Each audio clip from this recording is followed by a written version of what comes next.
Commission says Action SA has only itself to blame after its name was omitted from ballot papers. Party leader Herman Mashaba has approached the courts over the issue after the IEC refused to make the relevant changes. The IEC says it's working under tight deadlines. It's after its application to postpone elections failed in the Constitutional Court. We're joined now by the IEC's Chief Electoral Officer, Mawethu Mosery. Good evening, Mr. Mosery, and thank you so much for your time. Look, the IEC is working under tight deadlines. Everybody understands that. When one listens to the request that is being made by Action SA for how their name or how their logo actually appears on the ballot paper, why does the IEC believe this is unreasonable? Well, Kathy, good evening to you and also your viewers. We actually don't believe it's unreasonable. We've indicated that when it was not provided, it cannot be effected at this point where we are with the election program. If I may extend then from there, Kathy, and say, when political parties are registered, we require certain information to be provided, and we do our checks on the things that are there and the things that may be missing. And in the case of Action SA, we would know that their logo was very similar to another political party, and they had to go back and rework on their logo, which is what we now have registered. So when it came to this portion of abbreviation, they did not provide an abbreviation. In fact, their submission says not applicable, and therefore it meant we can't include that onto the ballot because it's not available. Their understanding today and in the interaction we've had with them now is that they understood by saying not applicable that we will continue to use their name because it meets the requirement of an abbreviation, which is not the case.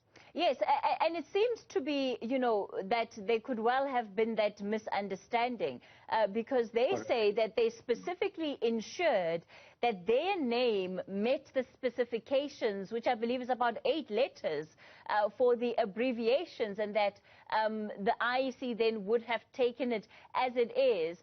If there was uncertainty on the part of the IEC, was there no room for the IEC just to double check with Action SA on this issue? Well, Action SA, I mean, Kathy, on our register for political parties, we have over 600 registered political parties. So they elect to either give us a logo or give us a name. I mean, we do have parties who just gave us a name and an abbreviation and no logo. So we have no logo for them on the registration. So when a party elects not to provide a portion of that registration, we take it as a choice of the political party. And in this instance, we took it as a choice of the political party. But there's been every opportunity for the party to interact with us. Obviously, their first papers for registration were November 2020 and were concluded in January 2021. So there was ample time between then and now to effect any amendments to their registration. Sure, but that's assuming that they would have known that how their logo would have appeared on the ballot paper would be just the logo. I mean, would they have known that, especially if their understanding of what the IEC was asking was the fact that the logo and the name effectively were one thing? Yes. Now, where we are, Kathy, we cannot take an easy route out to say, oh, it's a minor correction, let's include that onto the ballot paper. Remember, we are running a very prescribed environment of elections and competition. And recently we were dealing with another competition embedded decision that the Commission took and you know that it ended up in court. And certainly a case like this one where the core of the registration has no abbreviation, it can be inserted on an understanding basis, and that it is a minor amendment of those registration details. We cannot arbitrarily amend registration details of a political party. Imagine where we put an abbreviation that is incorrect for them. It would create such a storm. So they did not provide an abbreviation. We did not. Yes, but Mr. Mosery, I think you're missing the part of what I'm asking you. So, given the fact that you said even in your engagements, it seems that Action SA thought that because their logo, because their name rather, the abbreviation of their name, Action SA, is under the logo and it fits the minimum requirement for abbreviation. So they thought that they didn't need to submit any additional, kind of abbreviation beyond that. So what I'm saying to you is that you say they've had the whole year to make amendments. But what I'm asking you is, would they have had the opportunity of seeing what that logo would have looked like on the ballot paper? Or would the first time that they see it be now that they're raising issue with it? Certainly, this being a new party, and on our records, they've never contested a by-election, and certainly they would not have known and seen what they just saw this last weekend. And therefore, it is the first time that they are encountering this, and it comes to their attention. And unfortunately, it comes to their attention when we are also less than 30 days to go to the voting day, and it is not possible to amend their registration details at this point.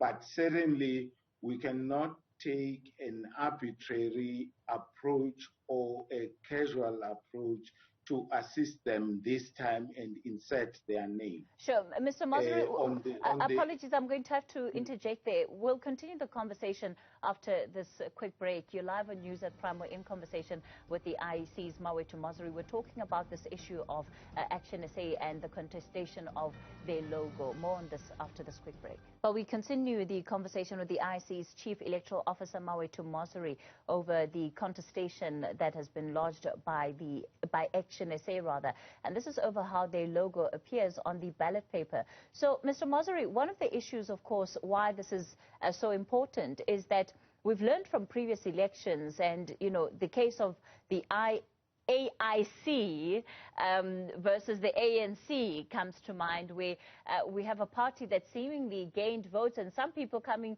forward saying that they thought they were voting for the ANC, but given the close proximity of some of those logos, and therefore having the name there is said to actually make a significant difference. So effectively, are you saying that this is the end of the road for Action SA where this matter is concerned? Yes, Kathy. If you recall also, in that same matter of AIC and ANC, we did not resolve it on that general election that was taking place that year. We actually had to go back and even do a research project to come to the same conclusion that the submissions had been made. In the case of the 15 political parties in this election who do not have abbreviations next to their logos, they have all realized the gap, and we hope soon after this election they will take the necessary action to advise us of any amendments to their registration. It's not a completely new registration process for all 15 of them, because it's not only Action SA. We're talking 15 political parties that are on ballots now without an abbreviation because they never submitted an abbreviation. And obviously going forward into by-elections that may occur in the next year and beyond that, they will be able to contest with an abbreviation if they amend their registration scheme. All right. The IEC's electoral officer, Mawethu Mosery. Let's leave it there for tonight. We're completely out of time for that conversation.